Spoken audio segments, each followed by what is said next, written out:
I'm a dude, and I'm inviting you to join me on a podcast about brews. Does that include stouts? Yes, of course it includes stouts.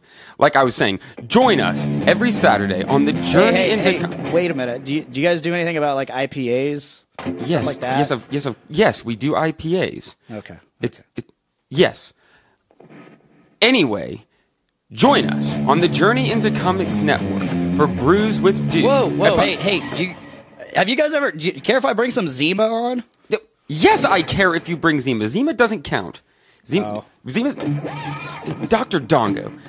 Anyway, join us every Saturday for a podcast that delves into the craft brew world.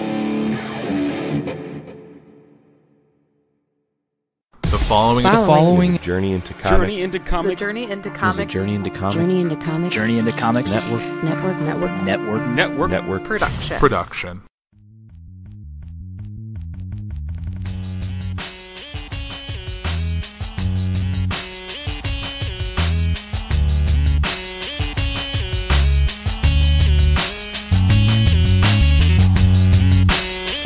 Hello and welcome to episode number 14 of the Kids for Sale podcast. I'm your host, Chris, and this is actually my second take already of this intro, because the first one, for the life of me, could not remember what episode number it was, which is sad because 14 is not that high of a number, and I apparently can't even count to that. So, episode 14 of Kids for Sale. Today I'm flying solo again. I know I've done a couple of these episodes, and they've, for better or for worse, I've done a couple of these solo episodes. But today I'm going solo on purpose, because I brought something up a couple weeks ago that I thought was a good topic, and I wanted to dive a little bit deeper into it. And that's the topic of divorce and what it's like being a divorced dad or divorced parent, not to single out just the dads, but because divorce is very much a reality for a lot of people today.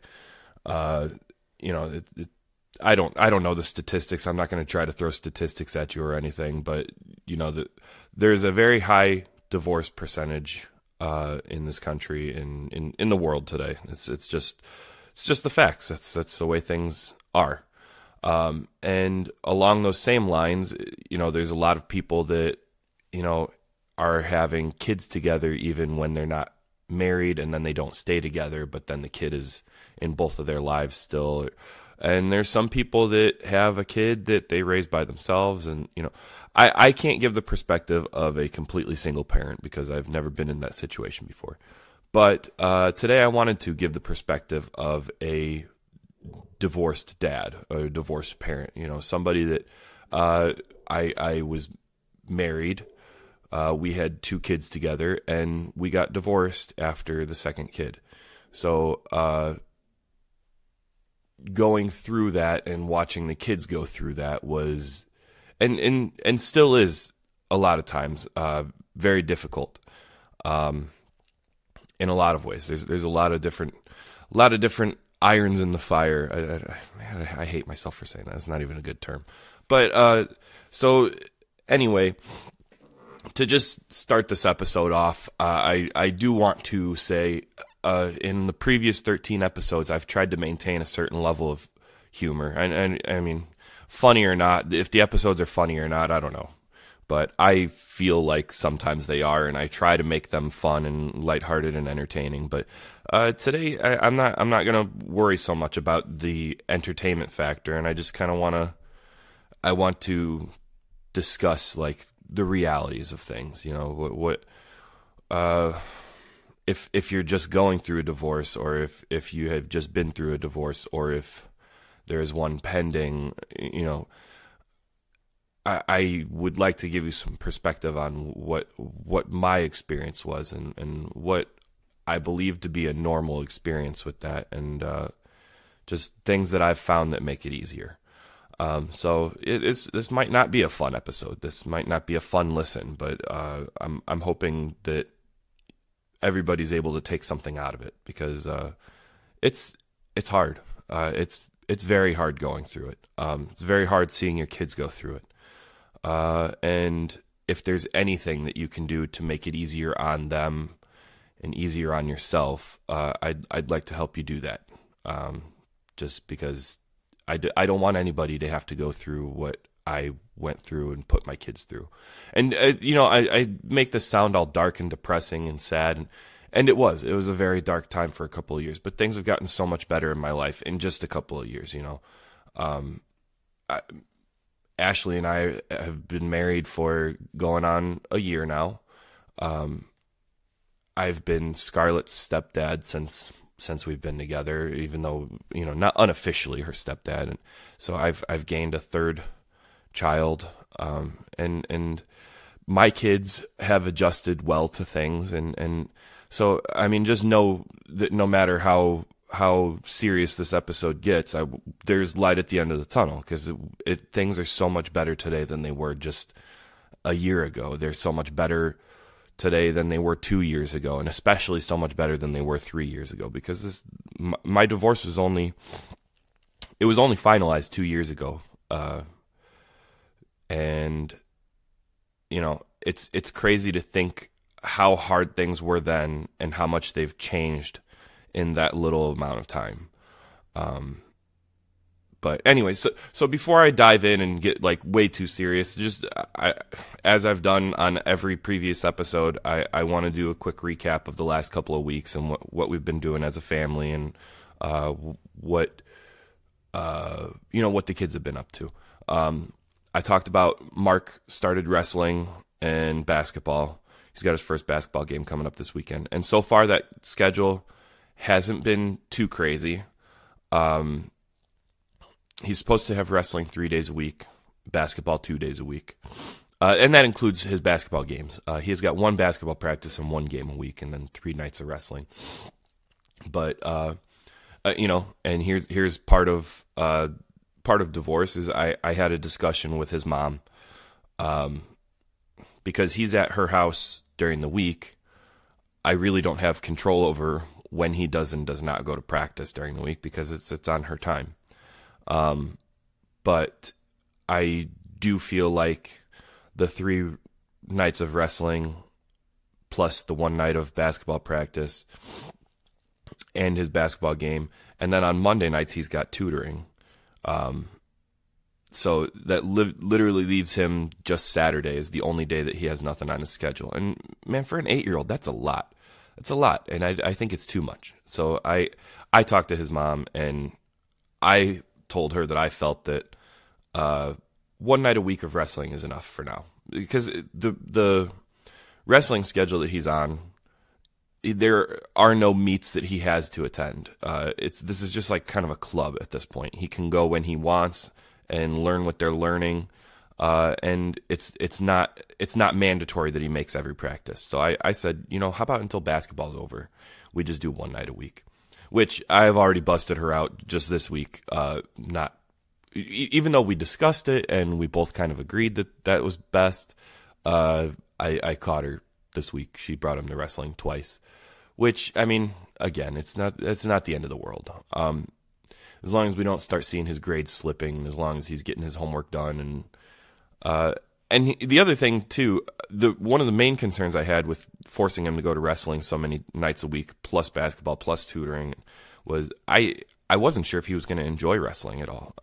He was terrified of it when we first started talking to him about it, because all he's seen up to this point was just like the WWE stuff, and actually he flat out told his mom the main reason he didn't want to wrestle was because he didn't want to get punched in the face.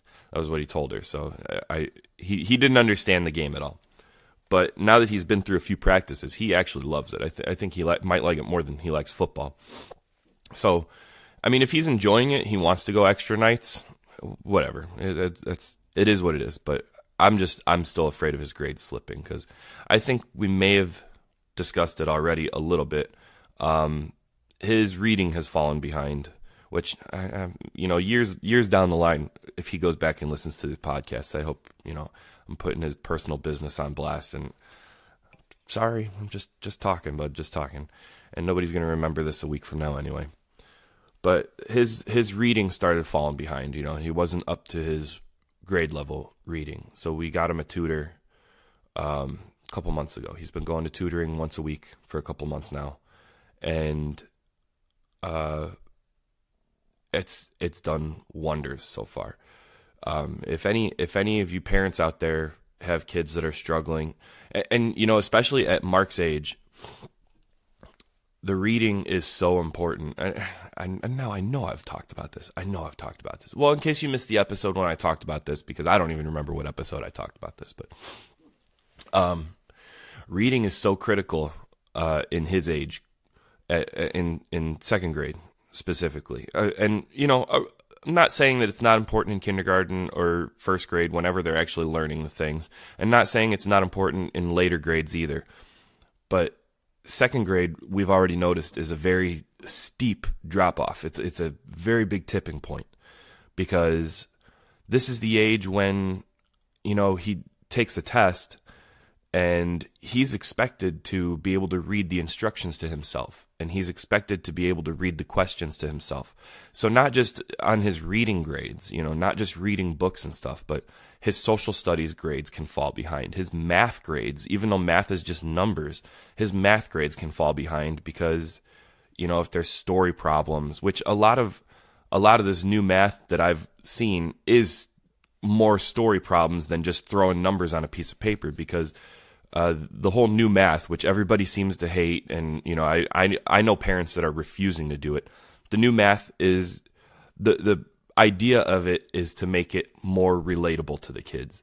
So it's not just numbers. There's a reason for the numbers, and that's what they want. That's what they want kids to take away from it, is why are these numbers, and why, how do you group them and stuff like that. And that's the idea of new math. I'm not saying I'm a fan. I'm just saying that's the idea behind it, and I understand the idea behind it, and it works for some kids. But anyway, so there's a lot more reading involved in the math problems. There's a lot of reading involved in social studies. There's a lot of reading involved in, every subject in school now. He's got to read his questions. He's got to read his tests. And if he is struggling with his reading, then he can't do those questions. He can't answer those questions. He can't answer those math problems. And there goes his other grades, So we decided to get him a tutor. Which, like I said, is one night a week, which it's an hour, 1 hour every week.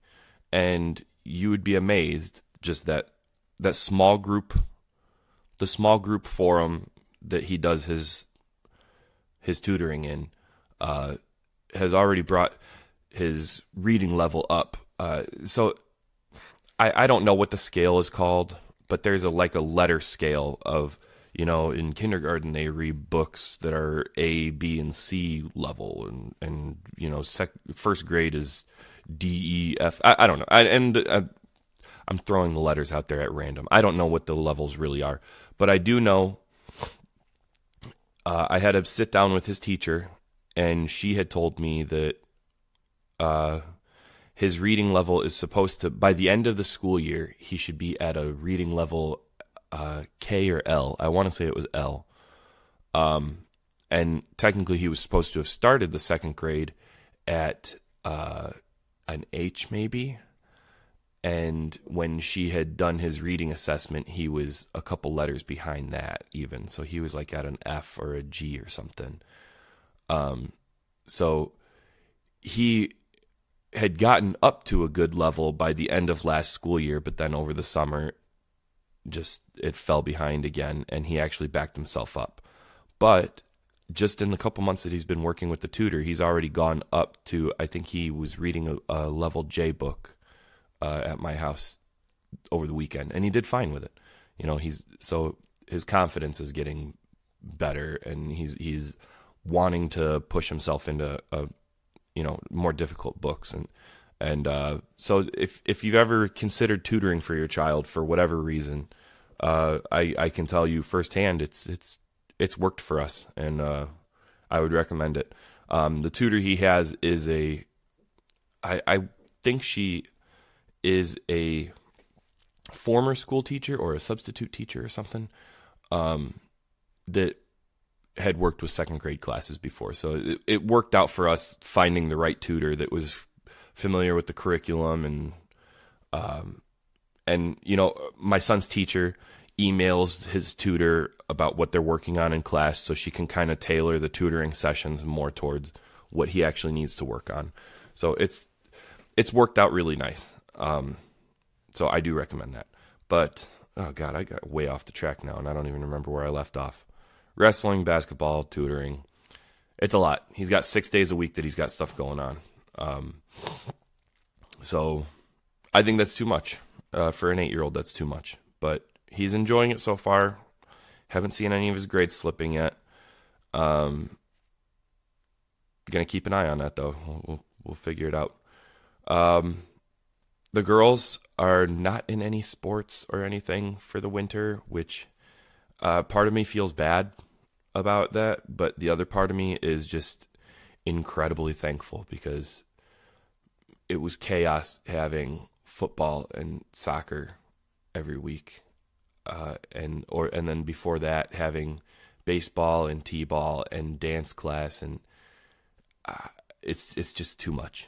It's too much, and especially at their age groups. And I don't know if this is all sports nowadays, and I don't know if this is all age groups nowadays, but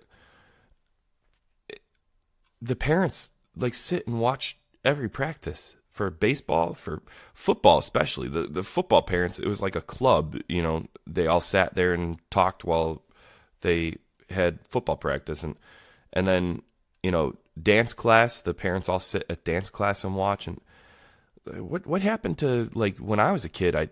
You have basketball practice, okay, drop you off at the gym, I'll be back in an hour.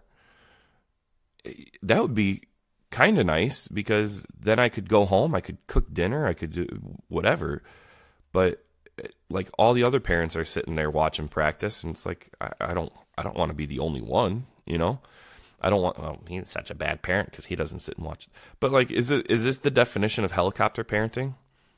Is this what helicopter parenting is? Is when they have any kind of event, you just not event. I mean, the events. Of course, you go and watch the events, the games, and the dance recitals and stuff. But just practices. Is it necessary to sit and watch practice?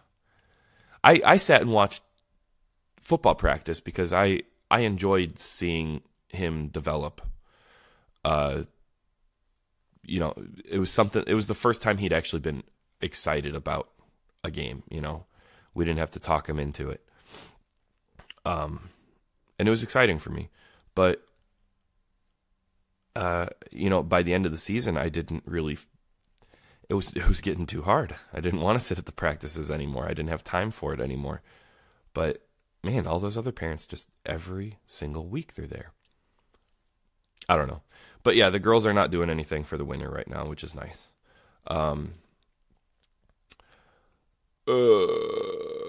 Thanksgiving. Oh, happy Thanksgiving. I hope everybody had a happy Thanksgiving. We actually had a very nice Thanksgiving. It was, we got up in the morning and I realized, hey, we got the whole family here first thing in the morning. I'm going to make breakfast. Because I love making breakfast. I love sitting and eating breakfast as a family. I don't know what it is about breakfast specifically, but it's that's my favorite meal, to sit around the table and, eat as a family.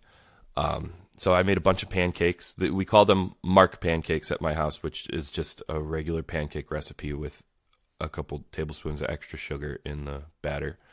Because I like my pancakes sweet. Because I don't like syrup on my pancakes, so I started making my pancake batter sweeter, so the pancakes themselves would be sweeter, and I wouldn't have to have syrup.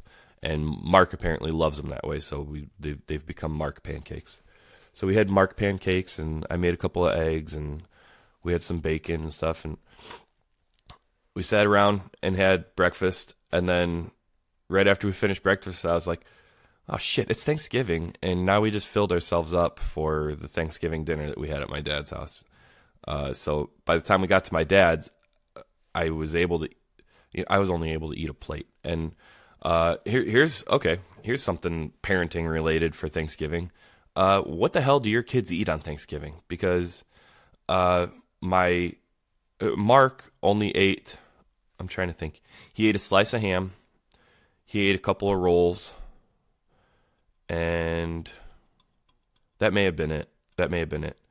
And then Scarlett usually eats a little bit of everything, so we got her a little bit of everything, and I feel like she took about 5 bites, and that was it.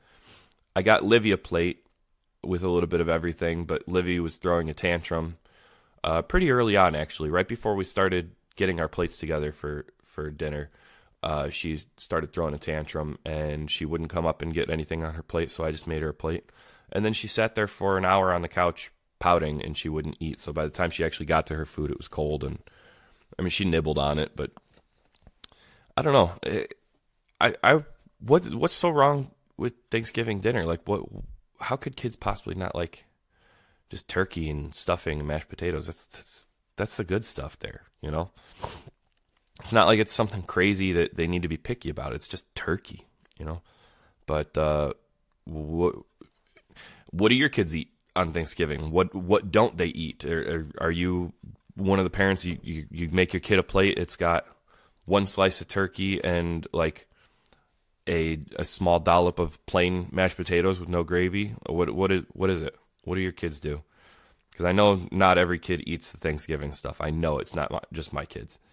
But yeah, maybe leave a comment on my Facebook. What do your kids eat for Thanksgiving? And if you have any pictures from your Thanksgiving, let's see some pictures of your families.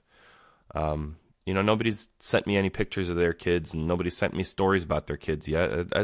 I really would like to hear that stuff. This isn't just something I'm saying, this is about families. I want to hear. No, I really want to hear about your families. And if you have good stories, I'd like to tell other people's stories, or show off your pictures on my Facebook page, please. I think that would be a lot of fun. It'd be fun for me to see. It'd be fun for other people to see. But and then we go to every Thanksgiving after we're done eating dinner at my dad's, we go to my mom's house and have dessert there. And yeah, it was a good time. The kids all had a good time. It was fun all around. Good holiday. And this this is kind of what made me want to do this divorce episode. Actually, since we're talking about Thanksgiving, we'll roll it right into the topic of the episode, because the holiday schedule is one of the, up to this point, has been a very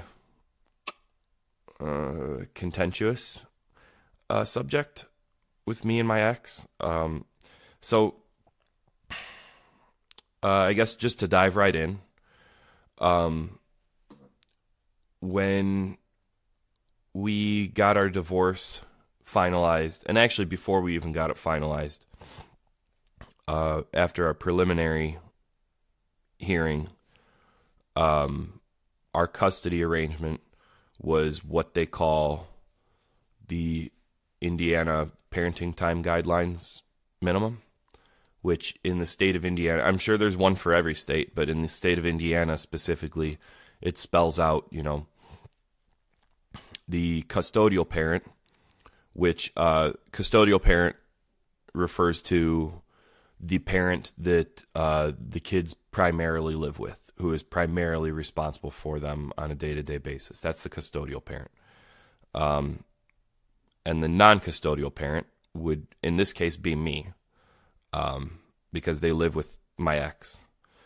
In Ashley's case, Ashley is the custodial parent for Scarlett, and her ex is the non-custodial, which I want to say in majority of cases, it is the mother is the custodial and the father is the non-custodial. But I have seen it the other way around too, so I'm not saying it doesn't happen. It does happen.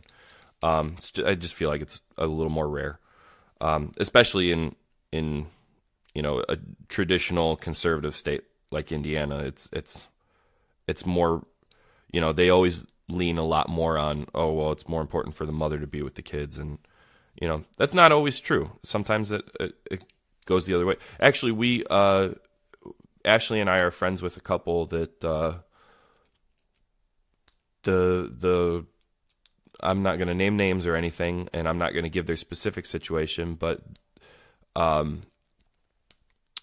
friend just married her boyfriend, and they just received custody of his son through, there was a whole legal circumstance. It was the reason why he was able to get custody, and it was very much deserved. Like it needed to happen. It was a very good thing that it happened, because the boy is in a much better household now, having a much more normal upbringing.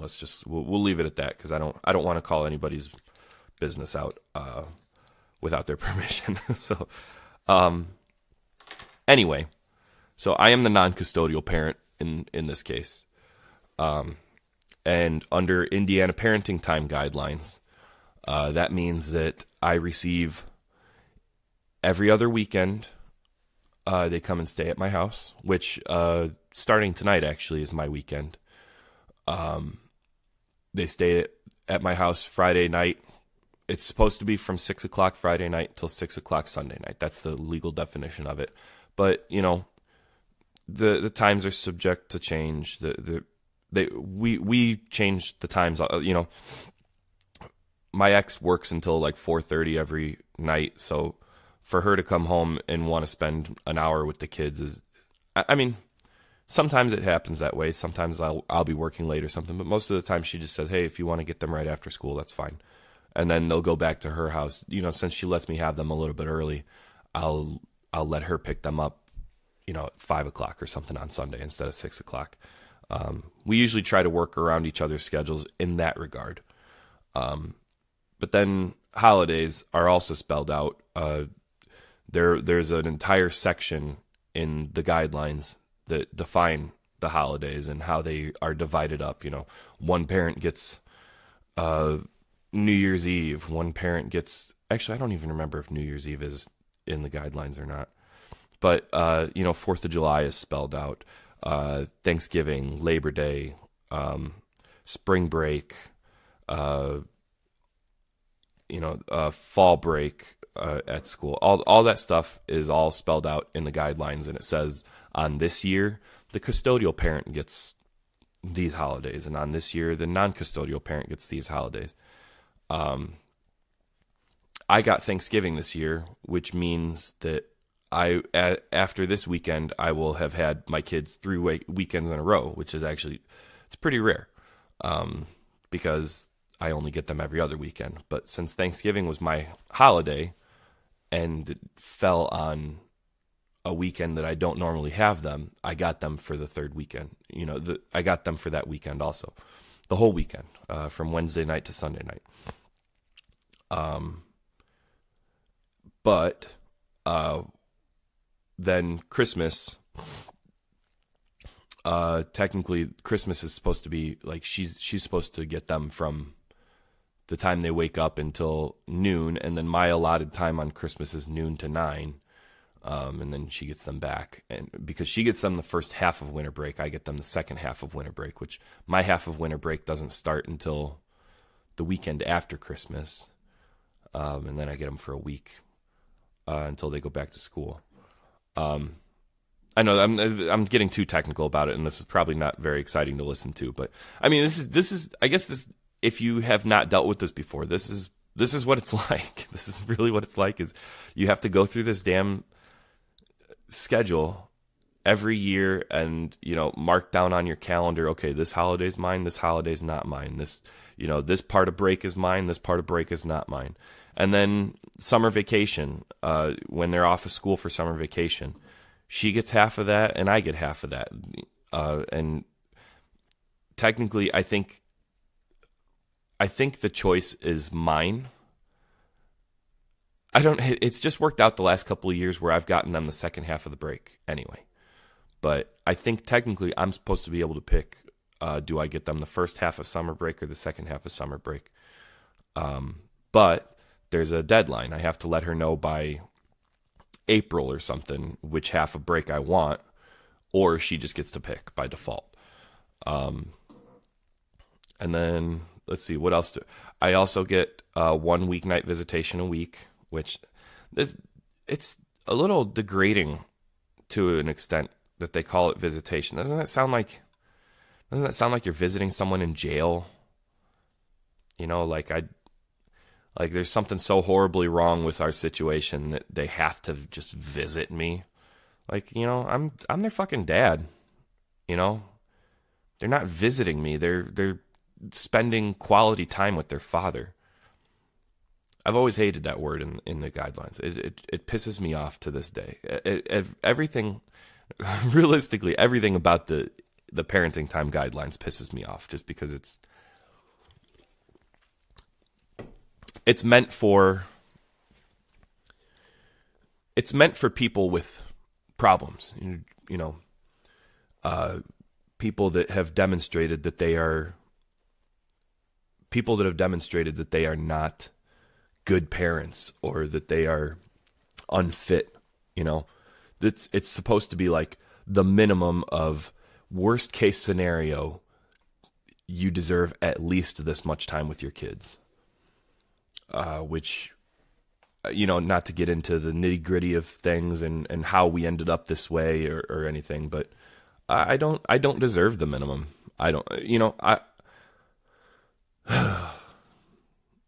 Again, I don't want this to get too serious, because I don't want to feel like I'm going off and ranting at the system, because that's not what I meant by this at all. But, you know, sometimes shit happens, and in my situation, shit happened, and I got awarded the minimum amount of custody the state of Indiana allows. Which is, it's tough, man. It's tough. That's one of the reasons I have loved the kids being in sports, and being involved in, you know, dance class, and because it gives me other times throughout the week that I am allowed to go see them.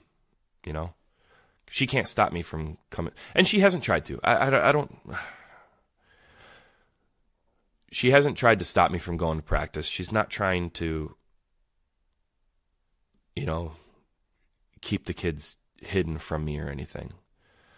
But we went through a very rough custody fight. In fact, our divorce, the proceedings themselves went on for a couple of years, when if we would have agreed on custody, it could have been over instantly, because we had nothing else that we were fighting about. We agreed on who took the house. We agreed on who took the furniture. We agreed on who took everything. There was no money to fight over. There was nothing. It was custody. Custody was the one that, and it could have been over a lot sooner.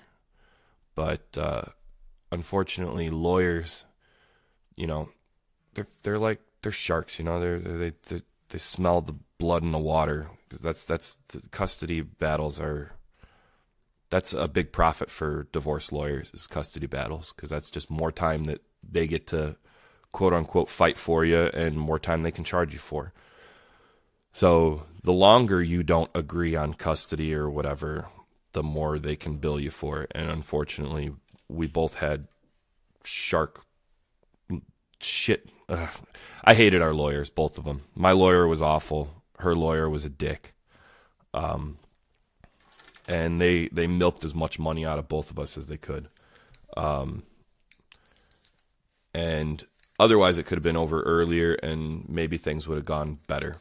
So I guess let's go ahead and say, if there's one big major piece of advice I can give you if you're going through a divorce, if it's at all amicable, you know, if you don't instantly hate each other, and you know there's at least some level of discussion and agreement between the two of you, hire a mediator. Don't hire lawyers. Lawyers will get you pissed at each other. Lawyers will ruin any idea of agreement that you had, and they will force you to fight and fight and fight, because that's how they get paid. So hire a mediator, and both of you sit down with a mediator, because that's what's really best. And I'm not saying like just for your wallet. That's not just what's best for your wallet. That's the best way to figure out who should have the kids and how often and stuff, because the mediator is there to make sure it's fair for both, and lawyers, it's just whoever's got money for the better lawyer gets the kids more, and that's not fair to the kids. That's not fair to the parents. Let the mediator do their job. Go that route. That's my advice for you. I wish I would have done that. I wish I would have known then what I know now about how divorce proceedings go and how custody battles go, and a lot could have changed. But anyway, hindsight's 2020. And this is where I'm at now. I get my kids every other weekend. I get them on holidays, and I get them one night a week. But, I can go to basketball practice, and I can go to wrestling, and I can go to dance practice, and I can go to whatever else they have,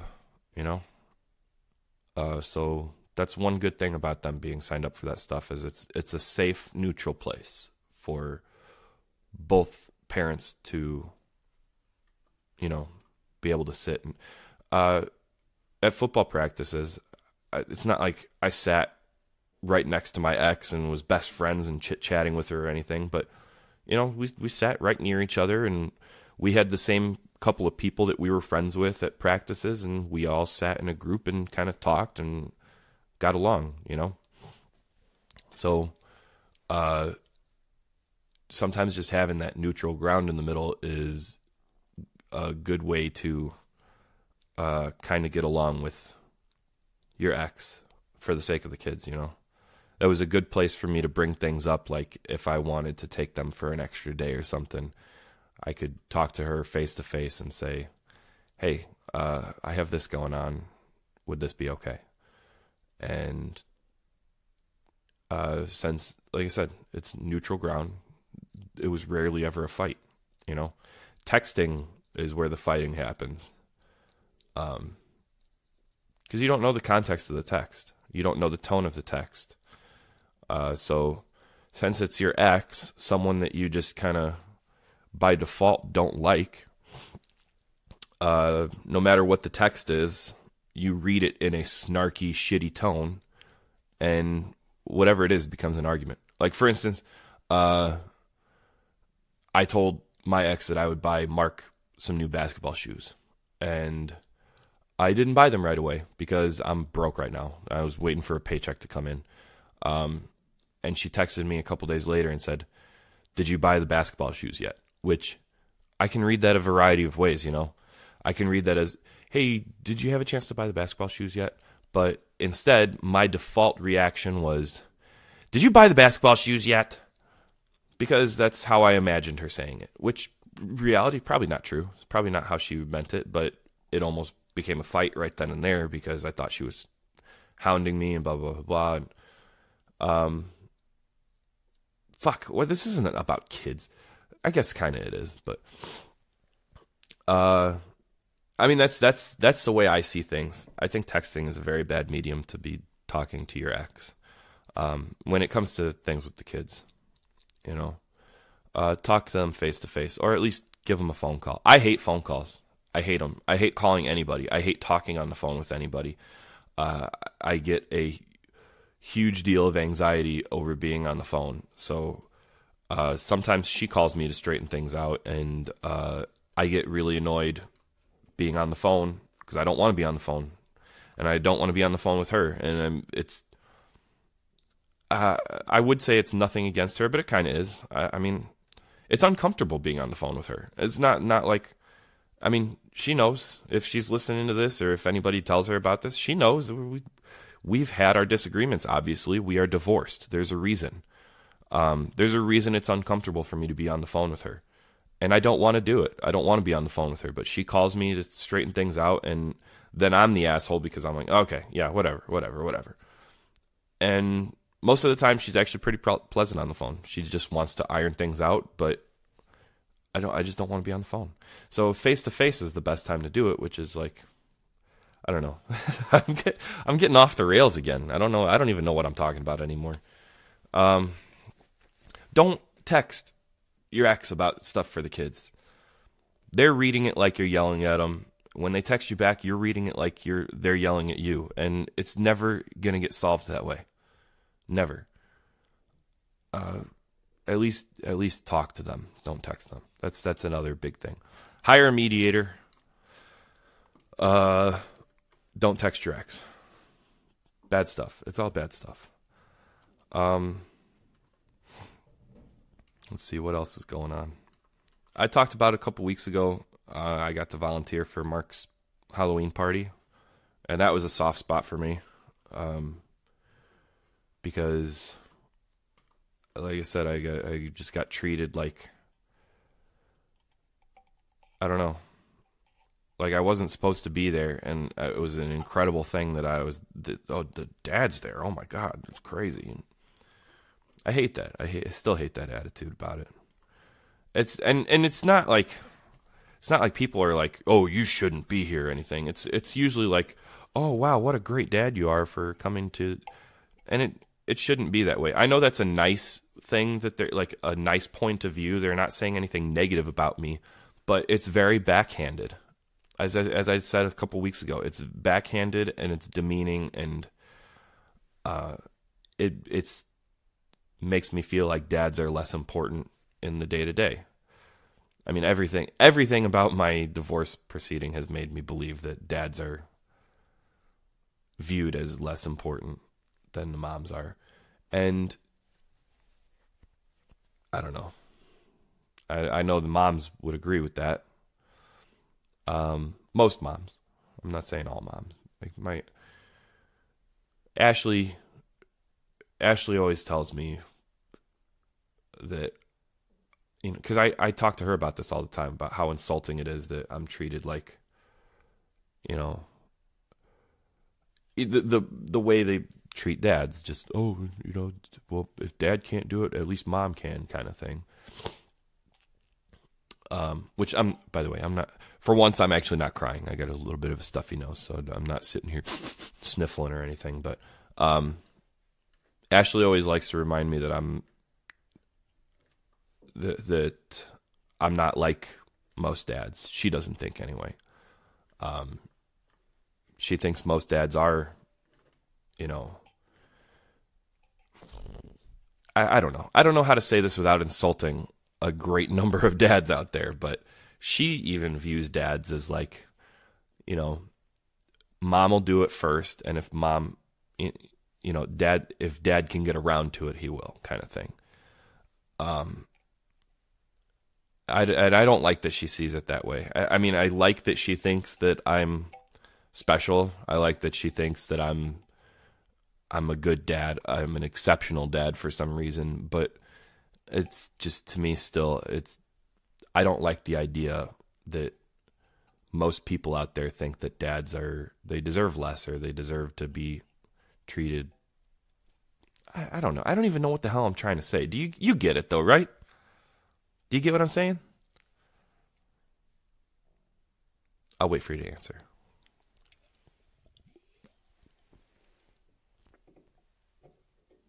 Okay, but really, fuck. I'm so off track now. I don't even remember what I was trying to say anymore.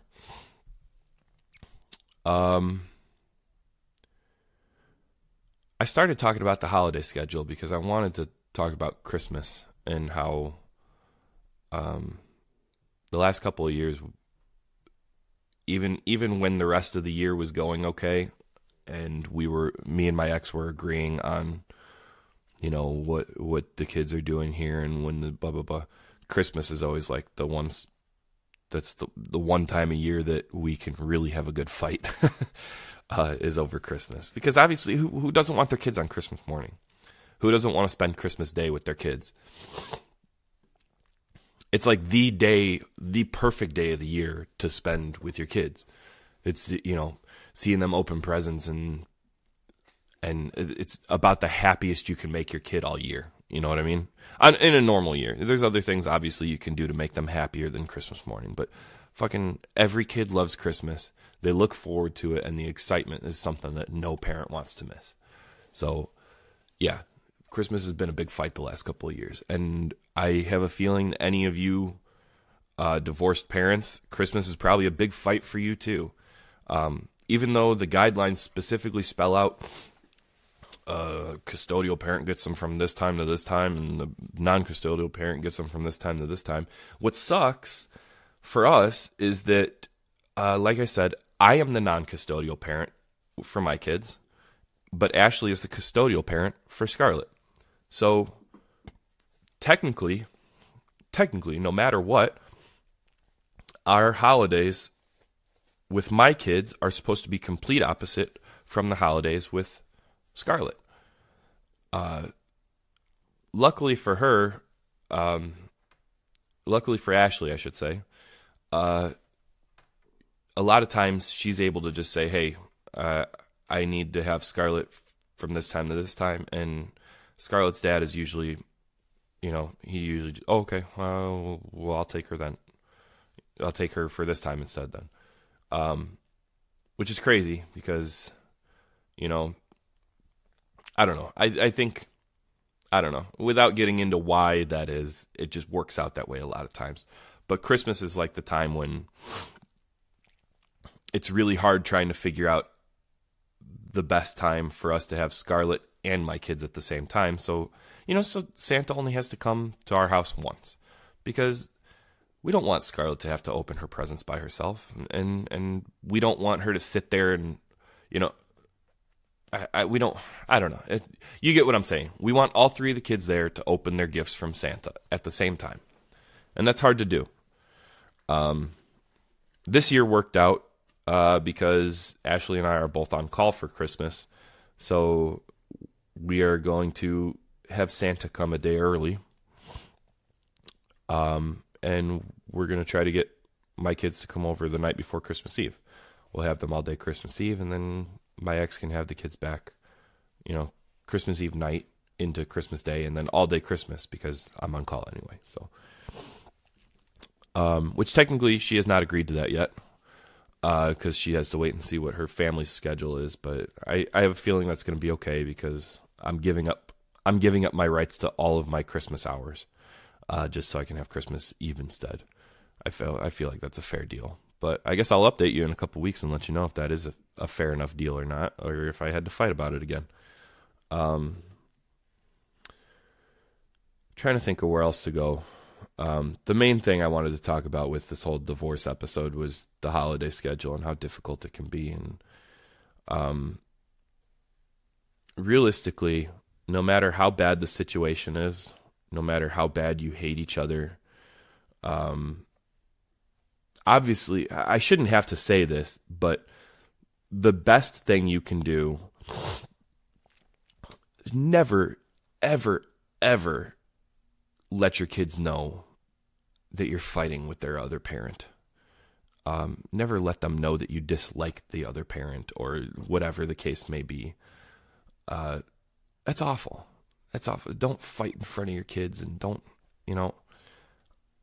no kid needs to see that and hear that, and because then they're left picking sides, and they shouldn't have to choose between parents. You know what I mean? They should never have to choose between parents. It's unfair to ask a child to do that. And realistically, you don't want to do that either, because what if they pick the other parent? How are you going to feel after that, knowing that they picked the other parent? They took their side, no matter what it is, no matter how. Do you want to feel that? And think about how awful that would make you feel. Do you really want to make the other person feel that? I mean, whether you dislike them or hate them or not, would you want to put anybody through that feeling? It's awful. And it's awful to put a kid in that situation. So be the better person. Be the bigger person in every argument. Concede sometimes. Agree most of the time. I'm not saying give everything up just to let the other person have their way, but let them have their way a few times. Let them have their way often. And then when there's something big that you really want, then you can say, hey, I let you have this, this, this, this, and this. And if they, I don't know. It's hard to say, because some Some people will just take, and then never give anything back. But the best way to get back on track with your ex and have an agreeable schedule with your kids and make your kids the happiest and give them the best life that you can is to agree with the other parent as much as you can, as much as you can stomach sometimes. It's hard. It's hard sometimes. And I'm not saying I'm perfect at it either. I've fought plenty of times that I didn't need to. I have. I know I have. I'm a stubborn person just by nature. And I stand my ground on a lot of things, but sometimes I'm sick of it, and I don't want to fight, and I don't want the kids to know we're fighting. I don't want the kids to know that there's any hard feelings or anything. I want their kids to think that they have two happy, normal parents, that they just don't live together. Because I want them to see happy households. And I know I've driven that point home on a few episodes before when we've talked a little about divorce and being a step parent and everything. Is, to me, the most important thing you can do for your kids is to show them what a happy household looks like. And that goes both ways. That doesn't just mean your household. That means their other parents' household too. And if you're fighting with them all the time and you're making their life a living hell and you're making things difficult on them just because, or, you're refusing to help pay for sports equipment or whatever, and meanwhile they're going broke because they're paying for everything because you don't, you shouldn't have to pay for that, and blah, blah, whatever the case may be. I'm not trying to point anything out that anybody's doing wrong, but whatever. If you're fighting over money, you're fighting over whatever, and the other parent is pissed off, and your kids pick up on that kind of stuff, and you end up looking like the bad guy.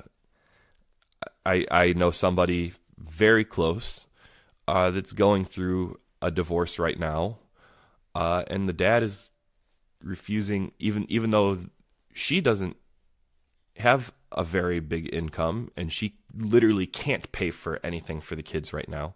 The dad is nitpicking everything that he pays for and making it as hard as possible. And I'll tell you what, the kids are old enough that they see that happening.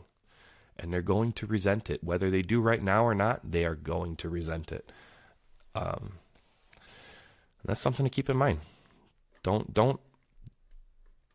be the guy that your kids end up hating in 5 years because you wanted to make things more difficult on their mom. Or vice versa. Don't be the mom that makes things hard for the dad because the kids will see that too. I don't know. You get what I'm saying. These solo episodes are hard for me because I know what I want to say, but when I have nobody sitting across from me reacting to the things I say, I don't know if I'm getting it through. So I have to keep repeating myself because I don't know if the point I'm making makes sense. Does that point make sense? I don't know. There's so much more that I wanted to get into on this episode because divorce is a big topic. And I feel like I've very, very barely, scratched the surface of it. But the reality is, I guess I could do a lot of these divorce episodes,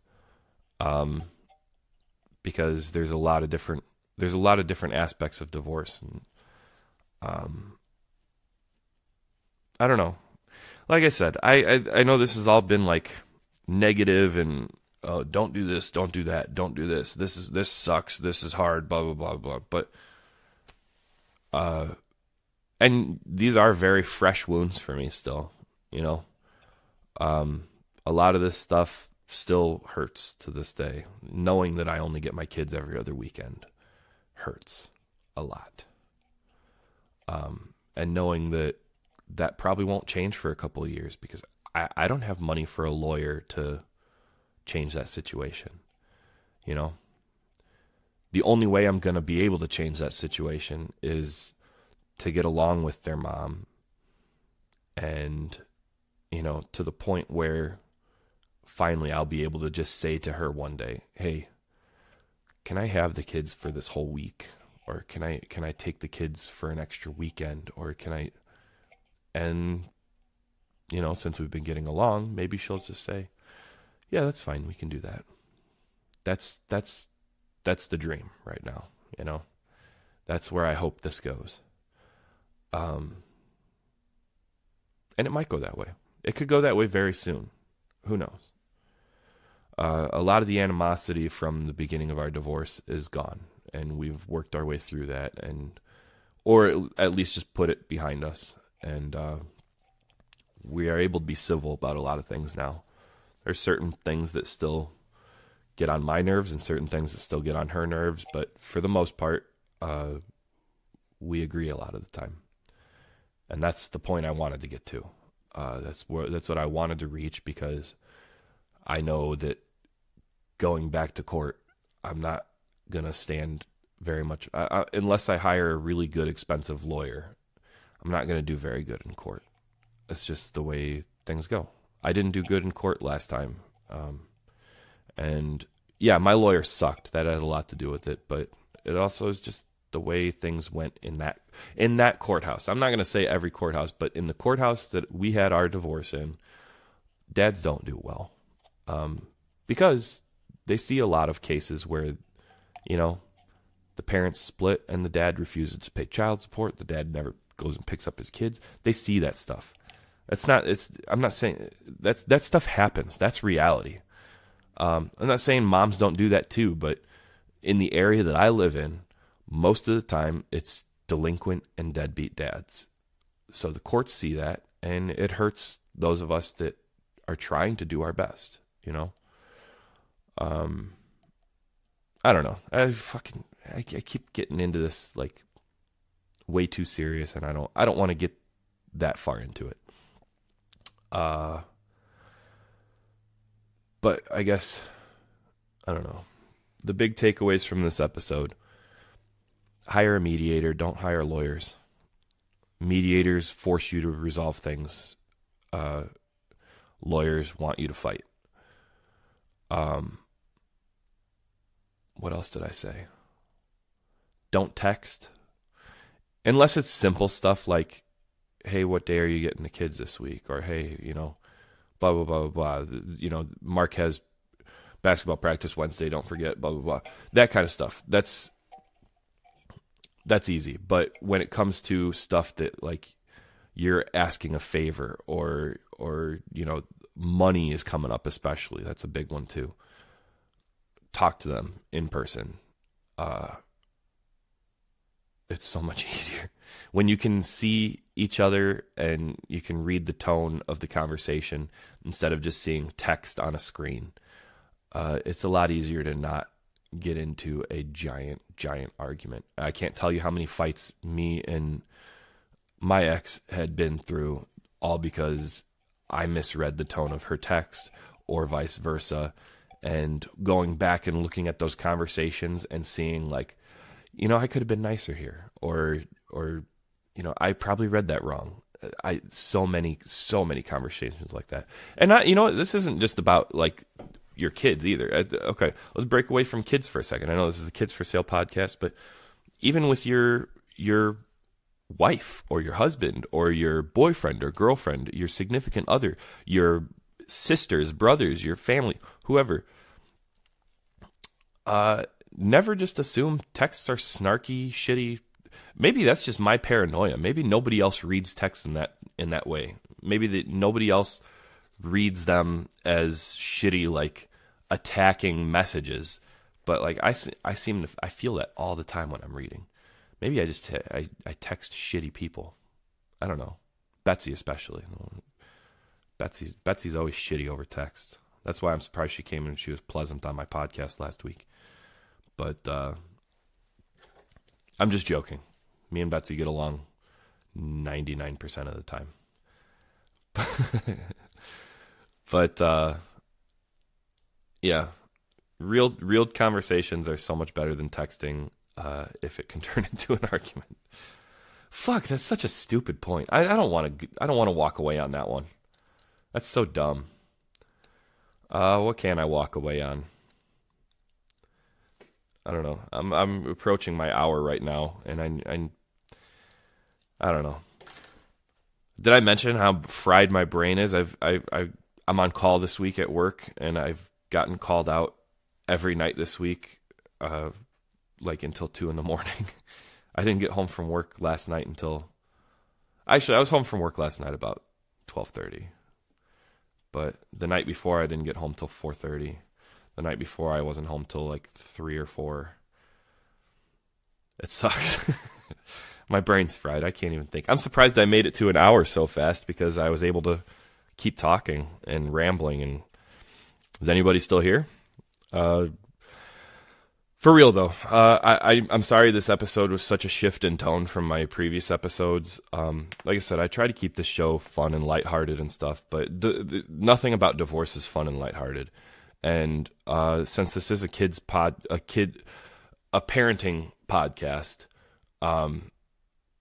divorce is very much a reality for a lot of. I assume even a lot of people a lot of people listening to this right now. I assume divorce is a reality, whether you're the one active in the divorce or whether you are dating somebody that has been through a divorce and you're kind of like the step parent, unofficial step parent, like I was with Scarlett for a couple of years.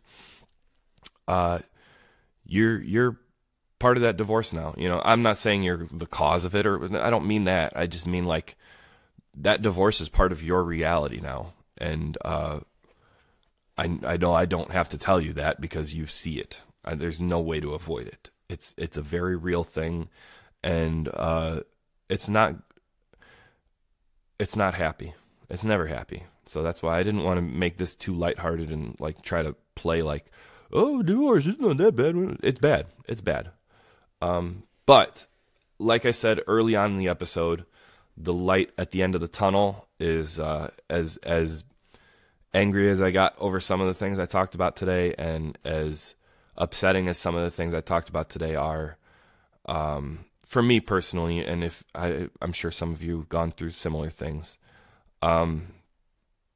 things are better today than they have been for, as far as I'm concerned, forever. You know, I'm happier today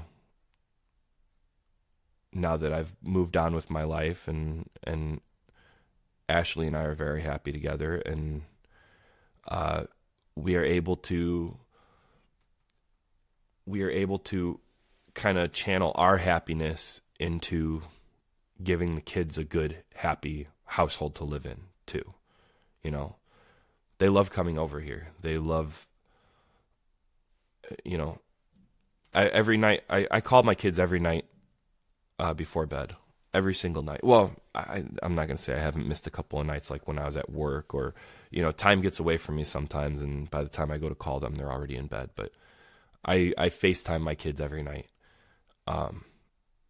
And a lot of nights when I call them, both of them are saying, can we come to your house tomorrow? Can we come to your house on this day? And, you know, part of me takes that as they want to be here.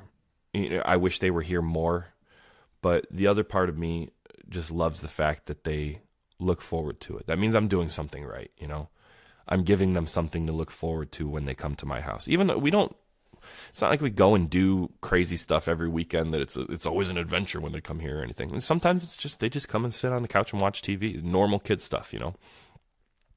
But the fact that they look forward to coming and doing that normal kid stuff at my house, it means a lot. And that's what I want. And that's what we try to give them, by making sure that we are happy, and letting them be a part of that happy household. That's the most important thing you can do for your kids, through a divorce, through a separation, through anything, is, no matter how bad the situation is for you, put the best spin on it that you can, because your kids need that. Your kids need that happiness. They need you to be happy. They don't need to just be happy themselves. They don't need you to just be buying them stuff to be happy. They need you to be happy and to show them how to be happy. So when things get to their darkest, just look forward to what's to come, because it does get better. That's the biggest thing I want anybody to take away from this episode is it does get better. And you need to look forward to that for your kids. So this was it for Kids for Sale. I hope some of you stuck in there with me till the end. Like I said, I'm sorry this was not the lighthearted episode that I try to normally give you. But this is reality. And there will be more episodes like this because I barely put a dent in what I even wanted to talk to. I have a list of things I wanted to talk to today, and I just kept spinning off, and I got through like 3 items on my list. So there will be more of these, and I hope it's given you some level of perspective. Anyway, this is Kids for Sale. As usual, check out the other shows on the Journey into Comics network at journeyintocomics.com. There really is a show there for everybody. Go to the website, look at all the shows they have. The hosts are great. The shows are fun. No matter what you're interested in, you can find a show on the network that you will be into.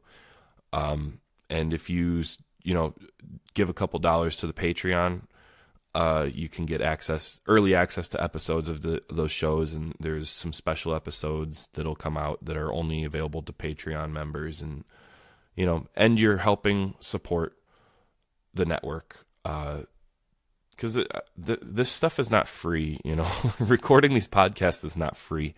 This microphone I'm sitting in front of talking to you on right now is a $300 microphone, so this is a hobby for me. I'm not making money on it, but I'm saying sustaining a podcast network is not free, and you're getting all this content for free. So a couple dollars a month is really not going to hurt you, and it helps the network so much more than you would believe. So consider subscribing to the Patreon, please. But journeyintocomics.com. I would love to hear from you guys on what you thought of today's episode. Please leave a comment on my Facebook page, because I've abandoned all other social media at this point. Leave a comment on the Facebook page, and let me know if this episode, was this too dark? Do you not want me to do this anymore? Do you want me to keep it lighthearted and fun, or did this help any of you? Because I'd love to do more of these if anybody wants to hear them. So let me hear from you, please. For real. Facebook page or kidsforsalepodcast@gmail.com. Or is it kidforsalepod@gmail.com? I don't even remember my own email address. Now I'm going to look it up. So be patient. Kidsforsalepodcast@gmail.com. All one word, no dots, no underscores or anything. Kidsforsalepodcast@gmail.com. Shoot me an email. Leave me a comment on my Facebook. Send me pictures of your Thanksgivings. Pictures with your kids from Thanksgiving. Let me know what they ate on Thanksgiving, because I'm really curious. Honest to God, I am. Thanks for tuning in. I'll see you in a couple weeks.